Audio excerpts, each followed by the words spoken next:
성경학교를 이번 주에 2번 진행하고 우리 영화부, 유아부 학생들과 주일학교 학생들 마무리를 오늘 예배를 같이 드리면서 하면 좋겠다 우리 전도사님과 이렇게 생각해서 오늘은 함께 모여서 예배를 지난주에 이어서 함께 예배를 드리기로 했습니다. 성경학교가 참 감사하게 진행했는데 이렇게 한 자리에서 은혜를 받고 또 이렇게 찬양 집회하고 이렇게 뜨겁게 하는 그런 보통 성경학교들 이런 집회들을 많이 했었는데 아이들과 함께 멀리 여행 다니면서 아이들의 이야기 많이 듣고 또 아이들과 함께 지내다 보니까 새로운 형태의 모임들이 우리들 안에서 한국 사회 안에서 조금 더 다양하게 있었으면 좋겠다. 너무 오랫동안 한 가지의 방식으로 수련회나 많은 것들을 고정시켜 왔고 또 그것이 익숙해져 있어서 목회자들도 그것이 너무 당연하게 생각하고 있었는데 어쨌든 다른 시도들, 다른 노력들을 우리들 안에서 조금씩 해보는 것이 좋겠다 이런 생각들이 들었습니다. 감사한 것은 아이들이 참 즐겁게 지내고 말씀이나 여러 가지 사물들을 바라보면서 자신들의 생각들을 잘 정리해보는 것 같아서 참 감사했습니다. 어제도 주일학교 학생들, 제일 꼬맹이들 5명 데리고 열심히 움직였는데 역시 몸을 쓰는 일보다 힘든 일은 없다. 생각을 하는 것이 얼마나 쉬운 일이었는지를 감사하게 느끼는 어제 하루였고요. 어쨌든 우리 조그만 아이들, 여기 있는 아이들과 조금 멀리 떨어져 있는 가끔 만나는 아이들까지 함께 와서 즐거운 시간 보냈습니다. 몇 주 전에 말씀을 전한다는 것에 대해서 설명하면서 설교를 하면서 고린도전서 4장의 말씀을 읽었던 적이 있습니다. 제가 한번 다시 읽어보도록 하겠습니다. 사람이 마땅히 우리를 그리스도의 일꾼이요 하나님의 비밀을 맡은 자로 여길지어다. 그리고 맡은 자들에게 구할 것은 충성이니라. 이렇게 설교하는 사람들은 비밀을 맡은 사람으로서 스스로가 여긴다는 것입니다. 그리고 그 이 말씀을 맡은 자들이 마땅해야 될 것이 충성이다. 그리고 그날은 충성이 무엇이냐에 대해서 제가 말씀을 전했었습니다. 그런데 엄밀히 말하자면 비밀을 맡은 자라 이야기했는데 이 목회자들은 충성되게 일하면서 이 비밀이 무엇인가에 대해서 비밀을 알기 위하여 무척 노력합니다. 그런데 이것을 쉽게 알 수 있는 것이 아니라는 것은 복음서의 성경만 읽어봐도 알 수 있는데 예수님께서 말씀을 전하시다가 비밀을 너희들이 알기 어려운 이유를 뭐라고 얘기하시냐면 비밀이 감춰져 있기 때문에 여러분이 찾기 쉽지 않은 것입니다 라고 이야기를 해요. 예수님께서 말씀을 전하시면서 그 말씀을 우리가 딱 들으면 바로 알아들으면 정말 좋겠는데 그게 감추어져 있다 보니까 쉽게 알기 어렵다는 것입니다. 예수님 시대에도요 말씀을 배웠던 사람들, 말씀을 연구하는 사람들, 제가 흔히 하는 말처럼 말씀을 다 외워버린 사람들이 많이 있었어요. 그런데 이 사람들도 예수님께 말씀을 들을 때 이게 무슨 말인지 잘 알기 어려웠다는 거예요. 우리나라에는 여의도에 가면 국회의사당이 있고 국회의원이 약 300명쯤 있어요. 300명쯤 있는데 이스라엘 나라에도 이렇게 국회의원과 같은 의사를 결정하는 기구가 있었어요. 여기 기구의 이름이 산헤드린이라는 기구였는데 여기는 70명 정도의 사람들이 모여 있었어요. 우리나라보다 나라가 작다 보니까 아무래도 의사결정 기구가 조금 더 작을 수 있겠죠. 근데 이 70명의 산헤드린, 쉽게 말하면 우리나라로 치자면 의원들, 당시로 치자면 장로님들, 이렇게 이야기할 수 있는데 이 사람들이 되기 위해서는 굉장히 법이나 성경, 그리고 사회적으로 모든 것들을 잘 아는 사람들이어야 돼요. 그런 사람들이어야 돼요. 그런데 이 사람 중에 한 명인 니고데모라는 사람이 예수님을 어느 날 찾아왔어요. 예수님을 찾아와서 예수님께 말씀을 좀 듣고 싶습니다라고 얘기를 해요.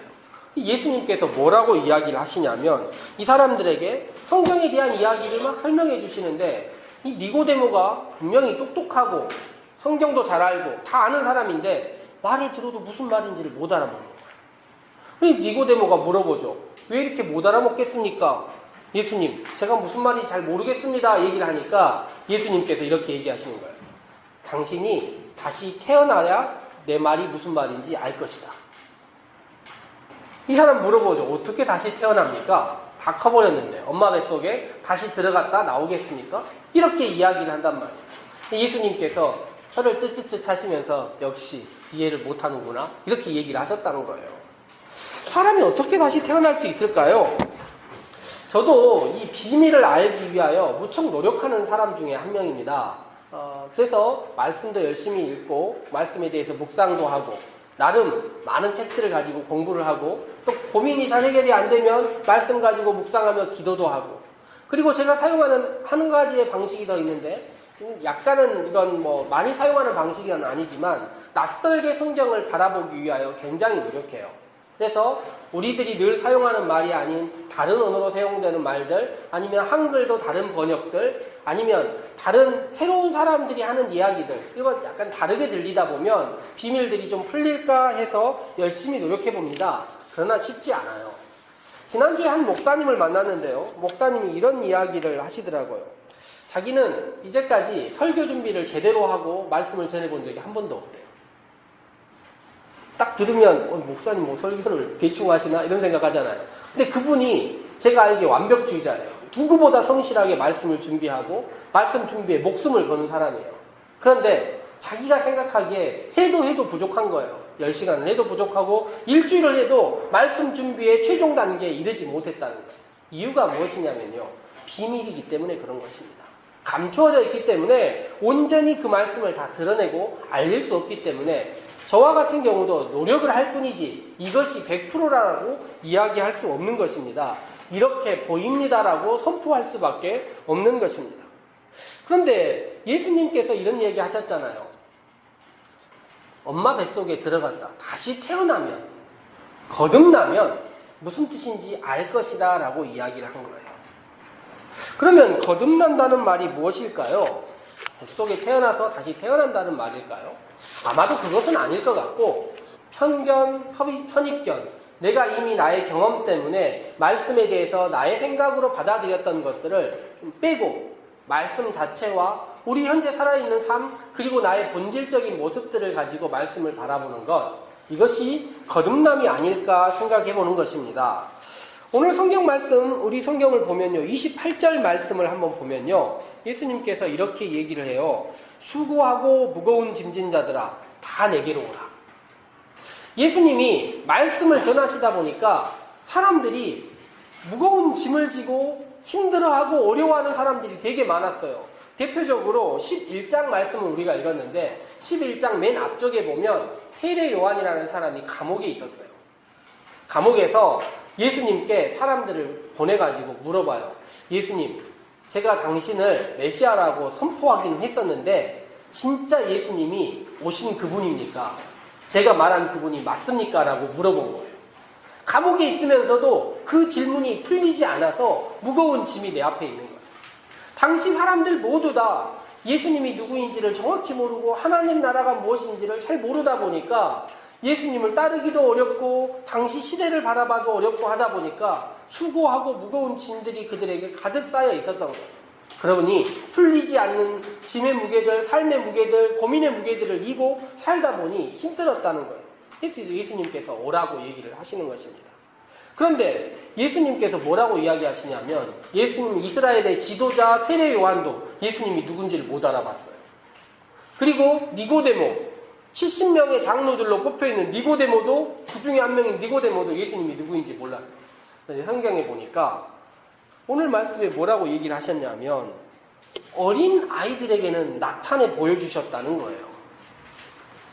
세례 요한도 못 보고 산헤드린의 지도자들도 못 봤는데 어린 아이들에게는 나타내 보여주셨다는 거예요.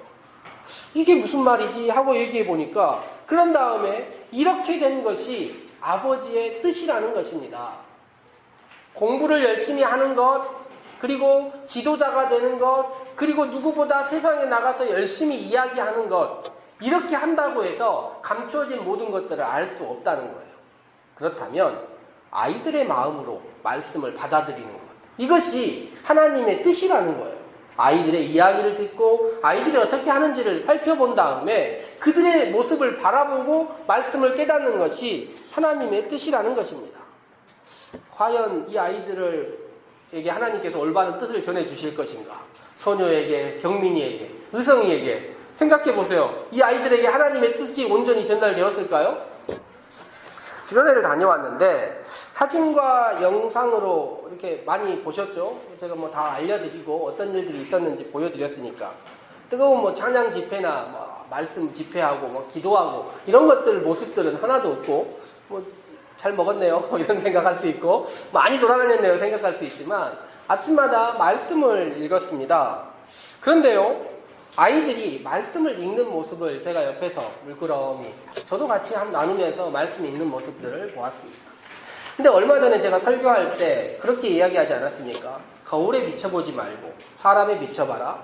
사람에 비춰보지 말고 말씀에 비춰서 나를 봐라. 이렇게 이야기를 드렸어요. 근데 놀랍게도 우리 아이들이 말씀에 비춰서 자기들을 바라보더라고요. 정말 순수하게. 다른 세상 어떤 거 다 빼고 말씀에 자기를 비춰보는 모습들을 제가 보았던 것입니다. 복음서의 산상설교의 말씀을 가지고 자신을 비춰보기를 시작했었습니다. 그런데 이것은 제가 볼 때 낯설게 바라보는 것 이상으로 말씀의 본질을 읽는 것처럼 보였고 흡사 하나님께서 우리 아이들에게 말씀을 나타내 보여주신 것으로 들렸던 것입니다. 세월호 인양 현장에 저희들이 다녀왔습니다. 아이들이 누구보다 열심히 3년의 흔적들, 사진과 그림들을 살펴보더라고요. 그리고 어떤 학생 하나가 이렇게 이야기를 했습니다. 마태복음 5장을 읽은 다음에 슬퍼하는 사람은 복이 있다 말씀이 생각났다는 겁니다. 왜 그 말씀이 생각나느냐 물어봤더니 세월호에서 살아남은 사람들, 그 사람들이 얼마나 슬펐을까가 떠올랐다는 거예요. 죽은 사람들도 많지만 살아남은 자들이 얼마나 마음 가운데 안타까움과 슬픔이 있겠습니까? 그런데 말씀을 읽다 보니 그 세월호 인양 현장에 다녀오다 보니 그 살아남은 사람들이 너무 슬퍼 보였다는 거예요. 그런데 하나님께서 그 사람들을 위로해 줄 것이라 느껴진다는 것입니다. 또 한 학생은 이렇게 이야기했습니다. 저희가 6.25 때 야월교회라는 영광에 있는 교회를 다녀왔는데 6.25 때 이 마을에서 이 교회에 있는 사람들 모두가 다 죽었어요. 교회 다닌 사람들 전체가 다 죽었는데 그거에 대한 다큐멘터리, 어떻게 보면 재현 영상을 보았습니다. 그 말씀을 본 다음에 학생 하나가 이렇게 이야기를 했어요. 의를 위하여 핍박을 받는 사람 복이 있다라는 말씀이 자기 마음 가운데 들어왔다는 것입니다. 그리고 모두 깜짝 놀라게 뭐라고 이야기를 했냐면 자신도 신앙을 위하여 그런 결단을 할 수 있을 것 같다 이런 이야기를 했습니다. 말씀에 비추어서 자기를 바라보고 자기 안에서 내면에서 하나님께서 주시는 말씀을 생각하는 것입니다. 또 어떤 학생은 자신들이 여행지에서 함께 여행하면서 했던 말들을 생각하면서 예수님께서 하신 말씀이 있지 않습니까? 형제에게 노하는 자마다 심판을 받을 것이다. 이 말씀을 떠올리면서 자기 자신이 어떤 말을 했는지를 생각하고 있었더라는 것입니다.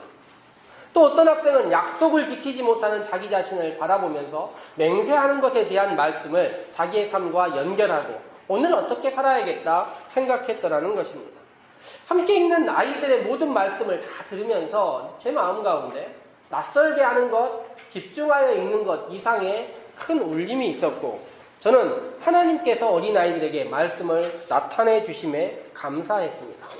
그리고 거듭난다는 것이 단지 아이로 돌아가는 것이 아니라 말씀을 어떻게 받아들일 것인가에 대한 기본적인 태도, 그리고 말씀과 나의 삶을 연결하기 위한 아이들의 순수한 집중, 이것이 거듭남의 가장 중요한 요소가 아닌가 하는 생각이 들었습니다. 말씀의 비밀이 결국 목사에게, 전도사에게 풀어진 것이 아니라 우리 학생들에게 풀어진 것입니다. 아이들은 말씀의 비밀을 알게 되었습니다. 그렇지만 알다시피 이 말씀이 아이들에게 지속적으로 나오는 것, 지속적으로 이런 일들을 만들어내는 일이 누구의 일이냐면 부모들과 함께하는 우리 공동체가 해야 되는 일입니다. 그리고 우리들 또한 해야 될 일이 무엇이냐면 아이들이 말씀을 읽는 것에 비춰서 우리 또한 읽는 연습들, 거듭난 사람들의 이야기를 보고 우리 또한 그렇게 살아가는 것이 필요하지 않을까 생각해 보는 것입니다. 그리하여 산림교회가 이 아이들이 배운 말씀들, 우리 또한 그렇게 배운 말씀들을 어떻게 키워내볼까, 어떻게 자라게 할까를 고민하는 교회가 되어야 하는 것이고, 우리 또한 그렇게 말씀이 나를 울리고 나를 변화시키고 나를 비추는 경험들을 해간다면 우리 또한 거듭난 사람들이 될 수 있지 않을까 생각해 본 것입니다. 그러니 우리가 기도해야겠습니다. 그러니 우리가 고민해야겠습니다. 우리 아이들을 어떻게 키울 것인가? 우리들 또한 어떻게 거듭난 것일까? 거듭난 사람이 될 수 있을 것인가? 한 번의 말씀에 만족하지 않고 아이들이 반복해서 이런 말씀을 들을 수 있도록, 함께 할 수 있도록 전도사님과 제가 노력하고 부모들이 함께 노력하고 우리 또한 아이들과 같이 거듭난 모습으로 편견과 많은 것들 내려놓고 자신 앞에 솔직하고 하나님 앞에 솔직하게 말씀 앞에 다가간다면 우리 또한 하나님의 뜻, 아버지의 뜻을 아는 자들이 될 수 있지 않을까 생각해 보는 것입니다. 함께 한번 기도하도록 합시다. 이 시간 기도할 때 우리의 거듭남을 위하여, 우리의 말씀 앞에서의 삶을 위하여 기도합시다. 그리고 우리 주일학교 학생들, 이 학생들의 미래를 위하여 기도하고 우리 교회를 온전히 교회됨을 위하여도 같이 기도하도록 합시다.